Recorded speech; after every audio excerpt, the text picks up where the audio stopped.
Шинжлэлийн засгийн газар маань байгуулагдаад яг жил гаруй хугацаанд ажиллачлаа. Тавьсан 3 зорилтоо дандаа санаж явах ёстой. Иргэдийн ахуй амжиргааг дээшлэх, хэл ахуйл авилгал хүн сурталтаа тэмцэх бүтээн байгуулалтын ажлыг бодитойгоор хийх гэсэн ийм 3 том зорилттой. За энэний хүрээнд бас бид нэлээд олон зүйлүүдийг 1 жилийн хугацаанд бас мундахгүй олон ажлуудыг хийсэн, тайлангаач тавьсан байгаа. За тэгвэл бид өнөөдөр хийсэн юмдаа сэтгэл амраад назгаарч болохгүй. Ард түмний ахуй амьдралд өшөө нэмэр болох үз. Хэл ахуйл авилгал хүн сурталд өөрснөө очиод бас орооцолчихгүй байх. За бүтээн байгуулалтынхаа ажлыг өшөө шамдуулж, өшөө яарвчлуулж хийх гээд олон зорилтууд бидний хүлээж байна. Дээр нь төсвийн хууль хэлцэгдэж байгаатай холбоотой бид нарт элтэр би төрийн нарийн бичгийн дарганы бүгдийг цуглуулад хэлсэн байгаа. Яавал яаман дээр, яавал наад салбар дээр төсөв мөнгө хэмнэж болохоор байна вэ? Энэ чиглэлээр ажил гэсэн. Өчигдөр манай цогтойчор даргуулан цуглуулсан уулзсан байна лээ. Бас олигтой юм хийгдээгүй байна лээ дээ. Тийм учраас одоо бид нар ерөнхийдөө засгийн газар гэдэг үг хэлэхгүй шүү. Одоо тодорхой албан тушаалтнуудтай бид нар тулж ажиллахгүй болохгүй байна. 1 жилийн хугацаанд ерөнхийдөө энэ Монгол гэдэг айл нэг гэр дотор байх ёстой юмнууд нь байдаг газараа нэг хувцсан шкаф авдар хоёр нэг холилждоггүй нэг маягийн боллоо л да. За тэгтэл авдар дотор ч юм бол төмөн янз юм цохиж явна л да. Тэр нь яам гэсэн үг юм байгаа. Тэр яам маань одоо иргэдийг яаж хүлээж авч уулзсан санал бодлын сонсдгийг, яаж бодлогынхаа бичиг баримтыг боловсруулдгийг, бичиг баримт нь хэний гараас гараад яаж дамжаад хаана очиад яаж бүртгэгддгийг гээд стандарт тогтоох үйл ажиллагаагаа яаман дотроо сайжруулах гээд бидний бас хүлээсэн төмөн асуудлууд байна. 1 жил ажиллаад хийгээд дуусчихдаг ажил гэж байхгүй. Харин нэлээд олон ажил цаашаагаа өрнөх тийм их суурийг бол бид нар тавьчихсан байна. Тэгвэл яг 1 жилийн хугацаанд манай яамдууд, агентлагууд, ялангуяа манай засгийн газрын гишүүд бол бас их чармаалт гаргаж ажилласан. Яг л үннийг хэлэхэд бол хагас бүтэн сайнгүй бас зүтгэл ажилласан. Тэгтэл ингэж ажиллаж байхад бас л болохгүй байгаа зүйл түн бумаараа улам өндарч гарч ирж байгаа шүү. За сайн хийгдсэн ажлууд байгаа. Манай засгийн газрын гишүүдийн, төрийн нарийн, бичгийн дарга нарын за агентлагийн удирдлагуудын гээд одоо сайнаар хийж байгаа, хэрэгжүүлж байгаа, хийж байгаа ажил бол зөндөө бий. Энэ сайн муу юугаар нь тогтоод ихээр бид нар сайн муугаа тогтоодог арга нь ч өөр байсан юм байлээ. Өмнө нь бол төтөн хууль батлуулсан, тэгсэн, ингэсэн манай яамныхын салхинд гарсан гэдэг нэг тийм яриа тэрнийгээ сайн ажил гэж ойлгодсон шүү. Тийм биш ээ. Шинжлэлийн засгийн газрын сайн ажил гэдэг бол хичнээн иргэнд тулгарсан асуудлыг шийдсэн, хүн сурталыг яаж багасгасан гэдгээр л хэмжигдэнэ. Тэгэхээр дахиад нөгөө 3 зорилттой өдөр бүхэн сана. Нөгөө нэг тангад улс гэдэг юм байдаг гэдгийг сануулжээ гэдэг шиг өглөө өөх манай төрийн албан хаагч нар за бид нар ямар зорилготой ажиллаж байгаа вэ? Ард түмний ахуй амжиргааг дээшлүүлэх гэж байгаа. Хэл ахуйл авилгаас би ангид байх ёстой ш. Хүн суртал гаргаж болохгүй ш. 3 дахь нь юу юм? Бүтээн байгуулалт. Энэ 3-ыг бол өглөө өөхөн санаж сэрж босч ирч явах учиртай. Энэ 3 чиглэлээр сайн ажиллаж байгаа газрууд байгаа. За нэгдүгээр жишээ би хэлье гэж бодож байна. Ард түмнийхээ ахуй амжиргааг дээшлүүлэх чиглэлээр ихлээр бензинийн одоо жил бүхэн өсдөг, өчнөө олон төгрөгөөр нэмэгддэг хүнд байсан. Энэнийг дагаад бүх юмны өсдөг байсныг бол харьцангуй бол тогтвортой болгож чадлаа. Энэнийг бол манай газрын тосны агентлаг Өлзий бүрэн дарга, за манай яам, ган хоёрыг сайд, төрийн нарийн бичгийн дарга жигжид нар одоо эдний хариуцсан ажил. Яа сайжруулв? Оросын нэг компаниас авдаг байсныг нэлээд олон компаниас авдаг боллоо, Солонгосоос авдаг боллоо. Сая Хятад улсад айлчлалын хүрээнд 10,000 тонныг авдаг байсныг 35-аас 45,000-ыг авдаг болгоод гэрээ хэлэлцээр хийгээд ирж байна. Гадагшаа явж байгаа айлчлалч гэсэн юм үр дүнтэй байх хэрэгтэй. Түүнээс очиж гадны улсыг үзэж гайхчихад ирнэ гэсэн үг биш. Тэгэхээр энэ ажлыг бол манай хийж байгаа юм аа. За барилгын асуудал дээр уг нь бол манай баяр сайхан сайд за тэрний хариуцсан хүмүүс гайгүй ажилласан. Үхрийн сүүлэн дээр хутга 1 сар цементийн үнийг бол алдсан байгаа. Уг нь бол Өмнө өмнөх жилүүтэй харьцуулахад 230 мянган төгрөгийн үнэтэй байсан юм 140-50 мянган төгрөгийн бол овоо сайн 5 сар ажилласан. Тэгэл ингээл юмаа дуустал нь хийлдэ. 6 сар тийсээд ажиллах хэвээр юмыг сүүлийн 1 сард нь алдаал тэгээд цементийн өслөө янз бүрийн асуудал үүсгэхэд тэр нь тэгээд далим ашиг хонжоо хайсан энэ шинжил өөрчлөлтийг эсэргүүцсэн би одоо энэ төрийн байгууллагын нэг тэрнийг яриа гэж байгаа. Шинжил өөрчлөлтийг эсэргүүцсэн яавал тэнд нэг юмных нь 5 төгрөгөөр нэмэгдүүлчих гэсэн бас тийм хүмүүс их ажиллах юм а дундуур. Эн чинь бол бас л их тэмцэлтэй хийж их л одоо нэр барж үзэж энэнийг барьж явж ш. За тэр нүүрсний үнийг тогтвордог асуудал тогтвортой ч байх бүр одоо 100 мянган төгрөгөөр одоо багасгах энэ асуудлыг бол өнгөрсөн жил шийдсэн энэ жил сайн шийдэж байгаа. За тэрнийг яг гардаж хийж байгаа хүн нь бол ерөнхий сайдын зөвлөх ахлах зөвлөх ганц их юм байгаа. За тэд нар маань энэ ажлыг сайн хийж байгаа. Сая 11 дээр бид нар 10 сарын 3-ны өдөр нээсэн штэ. Нодон жил 11 сарын 4-ний өдөр нээжсэн. Сарын өмнө энэ жил нүүрснийг хямдханаар хүрэх ажлыг эхлүүллээ. Тэгээ сая ингээ бид нар нэг сарын хугацаанд ажилласан чинь та нар өнгөрсөн жилээс арай өөр ажиллаад байна. Зарим хороон дээр цөөхөн цаг ажиллуулж гин гэдэг. Өнгөрсөн өчигдөр өдрөөс эхлээд бүх хороон дээр хуучин хэмжээнд нь хүртэл цагийн тоог нэмэгдүүллээ. 110 гаруй цаг дээр нүүрсээ борлуулдаг. Энийг эхлүүллээ. Ер нь бол бид нар энэ жил эхлээд 50 хэдэн цаг дээр эхэлсэн. Тэгэхээр энэ бүхнийг болж байгаа эсхийг чинь хэлээд байдаг хүн хэн бэ гэхээр бидний хяналт шалгалтын групп мөрөөс ажиллаад байгаа юм байхгүй. Манай хард иргэд бол 11 рүү хэлээл тэгээд бид нар бол тэндээс нь дохио сигнал аваад алдаа дутагдлаа засаад ажиллаж байгаа. Тэгэхээр би энэ сайн хийж байгаа яам гэдэг дээр сая хэлчихлээ. Яам тамгын газар тэгээд агентлагууд одоо ингэ хийж байгаа шүү. Бас боломж юм хийгээд байгаа шүү. Махан дээр бол манай зол жаргал төрийн нэрийн бичгийн дарга нодон жил их чармаа чардаж ажилласан. Өвдөн бол 100% биш. Тэгтээ нэг 70-80% бол ажилласан. Ямар буруу ойлголт яваад байна гэхээр юмны махны тэр тодорхой хэмжээгээр өссөн үл өссөн. Тэгтээ хуучин нэг өндөр өсчихсэнийг бодоход бол бууруулж чадсан. Тэгтээ бид нар санаа амарч болохгүй юм байлээ дээ. Одоо бид нар бол зөндөө олон асуудал бидний хүлээж байна. Манай ард иргэдээ авах хэмжээгээ дээшлээгүй байна. Тэтгэврийнхэн маань дандаа зээлтэй байж байна. Би одоо сүүлийн олон судалгаа гаргаж үзлээ. Тэтгэврийн хүмүүсийн зээл их байна. Цалингаас цалингийнхаа зээлийг авчгаа цалингаас цалингийн хооронд амьдарч байгаа иргэд маш их олон байна. Тэгэхээр миний саяны хэлээд байгаа юмнууд бүх юмыг ялцал болгоцсон гэсэн үг биш. Тэгвэл шинжлэлийн засгийн газар ийм зорилтыг тавиад энэнийхээ хүрээнд бол ажиллаад явж байна. Өшөө цаашаа хийх юм биднэрт бол их байна гэдгийг хэлж байгаа. Хоёр дахь нь бол хээл ахуул авилгал. Хээл ахуул авилгалаас ангид байх ёстой. Хүмүүсийн дунд амд амцын яриа байна. Амд амцын яриагаар үг хийх ёсгүй. Тэгтээ манай засгийн энэ яам тамгын газрын хүмүүс бол үйлчлэгээ хурдан болгох ёстой. Хээл ахуул авилга хүн суртлаас ангид байх ёстой шүү. Энийг сар бүхэн үйл зөвхөндөө хэлж явах ёстой. Бид нар энийг лоозон болгож хаяагүй. Бид нар бол жишээлх юм бол түүц машиныг яах гэж бий болгосон ихтлэр иргэдэд хүнд суртал учруулад байгаа тэр үйлчилгээнүүдийг хүнд сурталгүй болгоё гэд ингээд түүц машиныг ажиллуулсан. 17 ширхэг түүц машиныг Улаанбаатар хотод ажиллуулсан. Өнөөдрийн байдлаар түүц машинд 48 мянган иргэн хандаад 56 мянган бичиг баримт тэндээс гаргаад авчиад байна. Энэ бол амжилт байхгүй богино хугацаанд хийсэн. Маш их амжилттай ажиллаж байна.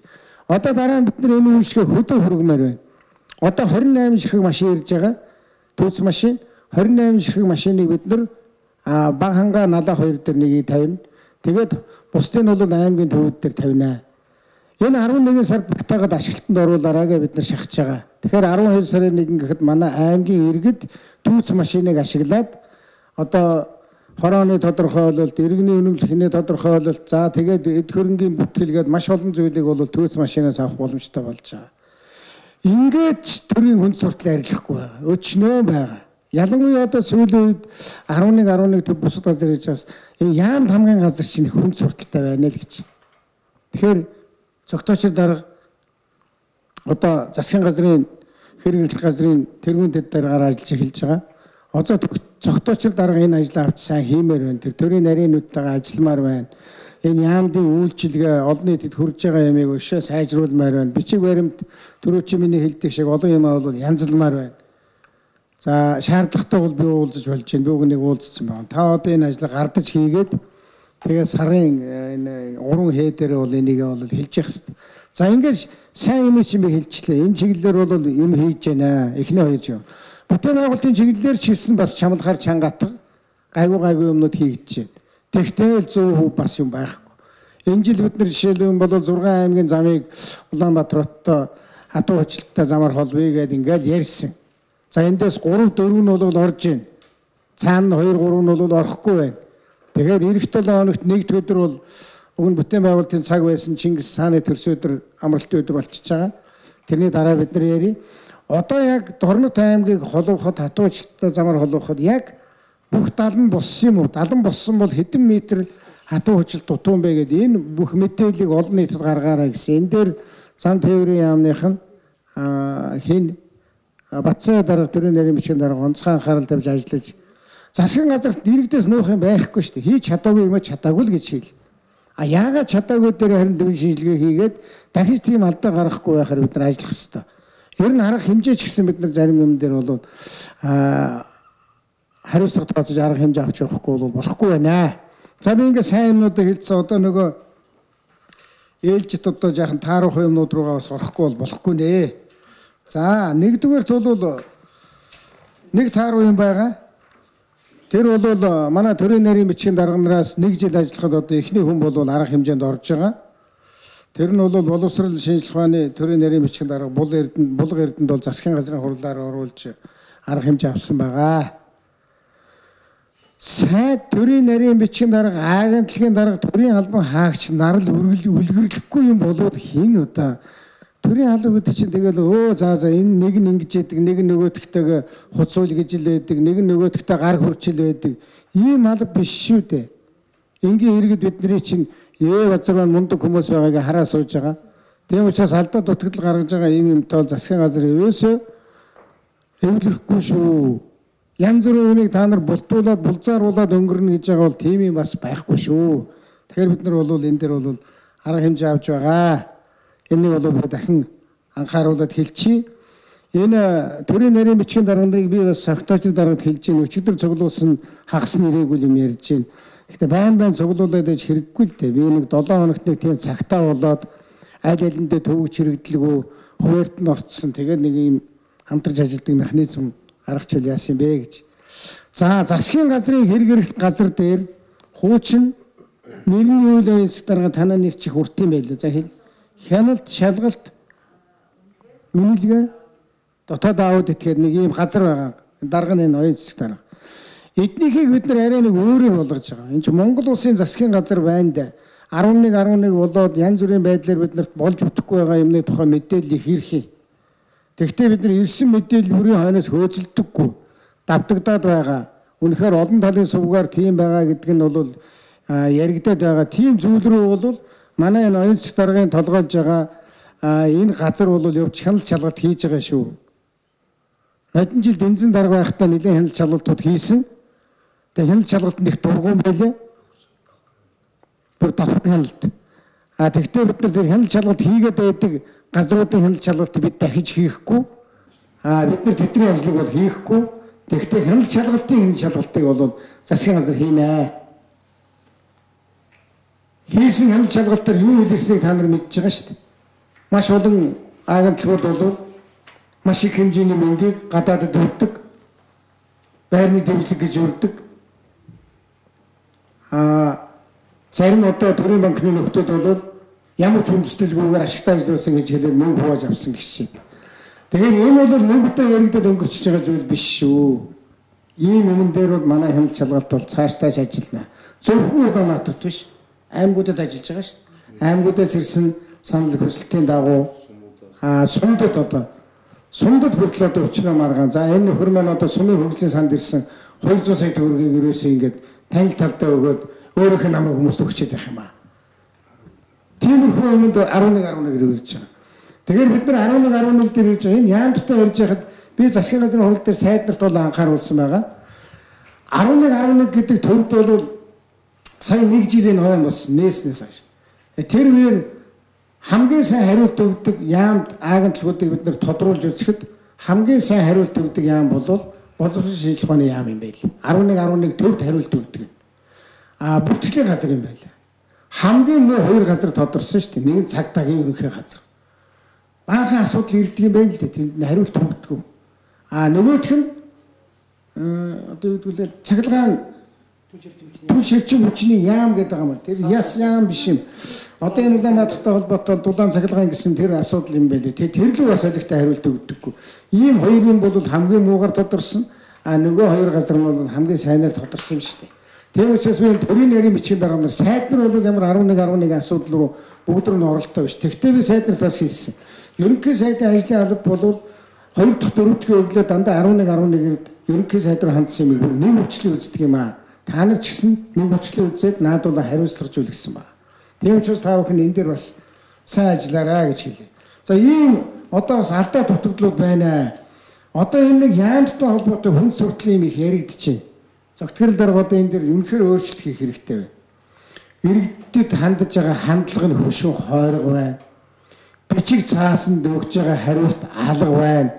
Зарим бичиг цаас бол авчлууд хар бие рүү хийсэн юм шиг буцаж ирэхгүй тэр чигтээ алга болж байна. Буцаа хоцроож байна. Бичиг цаасны боловсруулалтын байдал муу байна. Сайн намайг хятад улсад ажиллахад би бас очиод нөгөө ярих юм ярьсан чинь манай төсөөч хүчний яам бол бичиг цаас муу хийж л шүү дээ.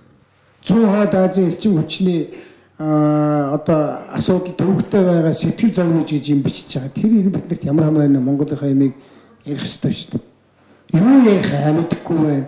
Одоо бол хариуцлагатай ярина шүү дээ. Яагаад гэвэл нэг жилийн хугацаанд хуучин төрийн албан дээр бохирсон янз бүрийн юм өөрчлөөд шинэ хүмүүс тавигдсан байна. Тэгээ нэг жилийн хугацаанд за одоо яах вэ?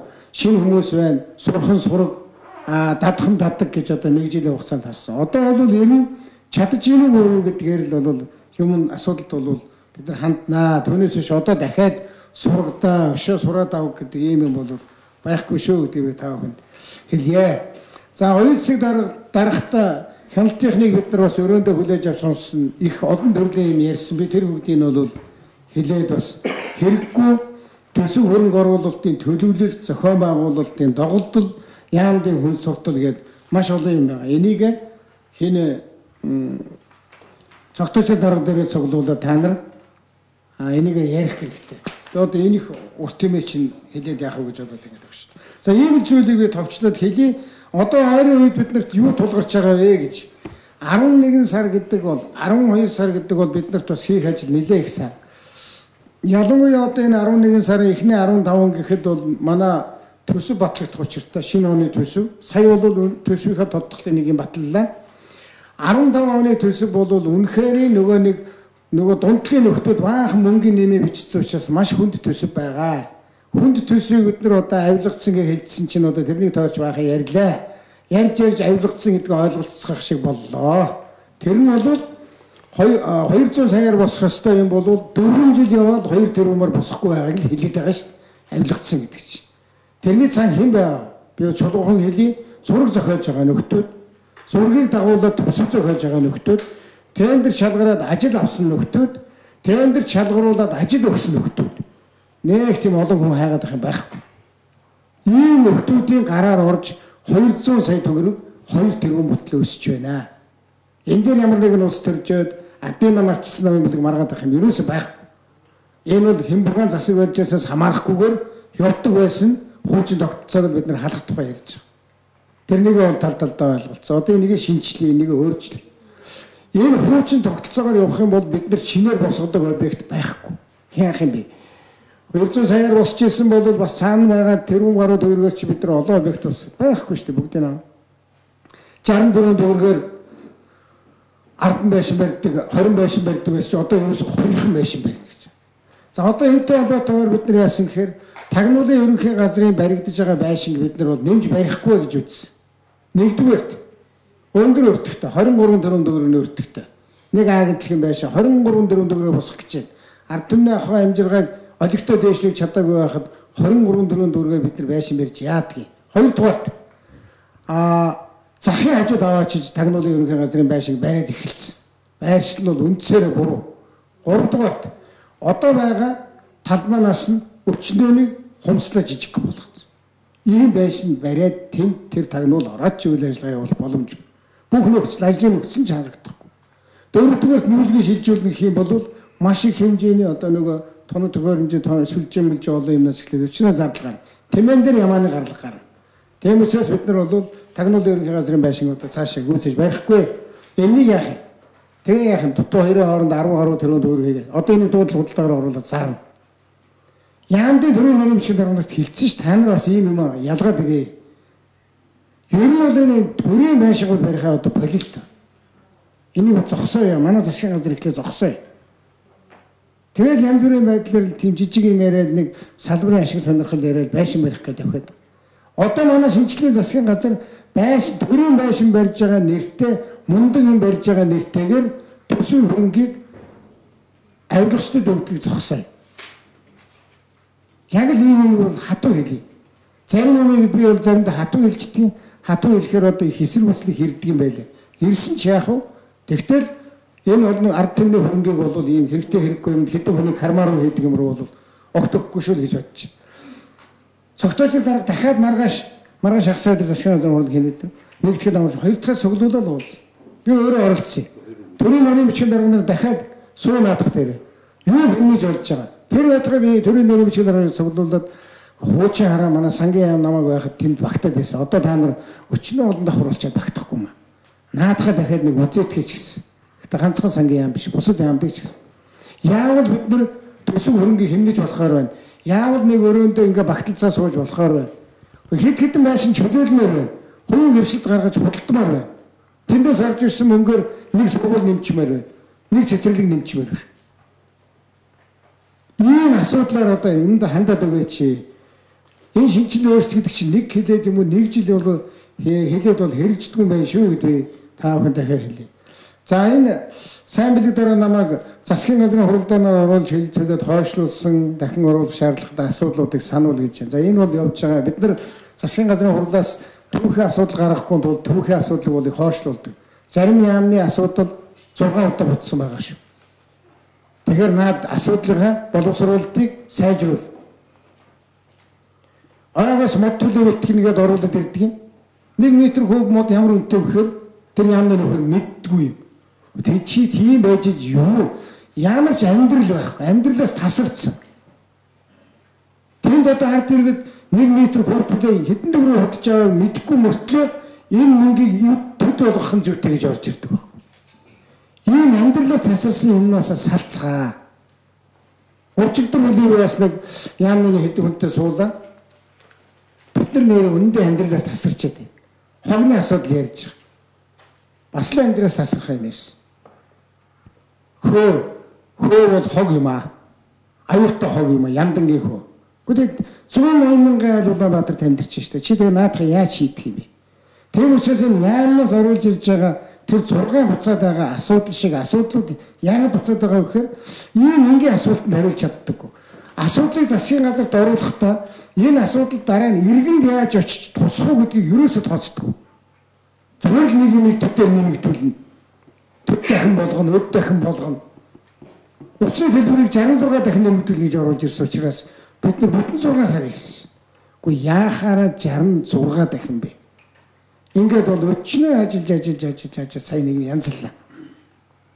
За харин манай хайрын орчны яамд дээр нэг юм их сайнаар хийгдэж байгаа. Тэрнийгээ гүйцэж хийгээрээ оюун сайд Батбол дарга ойн цэвэрлэгээний тухай асуудал байна. Монгол улсад 64 сая метр куб мод зүгээр ой дотор чи хөглөр хэвтэж байна. Би унчихсан модны тухай ярьж. Сайн хийсэн байл. Одоо манай байгаль орчны яамынхан манай хин дэд сайд нэж. Одоо ажил болоо наадах бити яриа суугаад. Модны хэрэглээ жилдээ 600 мянга. 600 мянгаар ингээ шахчихаар үнэ өсчт юм. Яг хэрэгэлдэг хэрэгцээ бол 2 сая. Ой дотор хэвтэж байгаа унсан модоо түргээд түлхэхэд 20 жил түлхэх мод хэвтэж шин. Гэхдээ энийг хийдгүү, сэтгэдгүү, ярьдгүү. Тэгсэн мөртлөө үнийн нэмнэ гэж нэг хичээн ярьд. Тэгээ манай харин байгаль орчны яамын дээр их сайн тооцоо гаргасан байлаа. Манай байгаль орчны тэр баяр сайхан дарагтаа байнгын хорооч хэсэг сайн ажилласан байлаа. Ингээд нөгөө засгийн газрын гол зорилт иргэдийн авах амжиргааг дээшлүүлэх. Энэ юм руугаа л явах хэрэгтэй. Ийм асуудлуудыг та бүхэн анхаараарай. Би тэгээд одоо товчллаа. Сардаа нэг 30 минут л уулзаад байгаа л да манай 3 хээ. Тэгтээ сар бүхэн уулзаад байгаа. Дээр нь бас бид нар 7 хоног бүхэн засгийн газрын хурал хийж байна. Албан бусаар би одоо яамныхантайгаа маш их ажиллаж байгаа. Мэргэжлүүд хүртэл орж ирэл асуудлаа танилцуулдаг нэлээд олон ажиллаж байгаа. Сайн юмнууд байна. Дандаа муучилж болохгүй. Дэвшил байна уу? Байна. Ахиц байна уу? Байна. Хүмүүсийн нүдэнд нэг жаахан гордлого байна уу? Байна.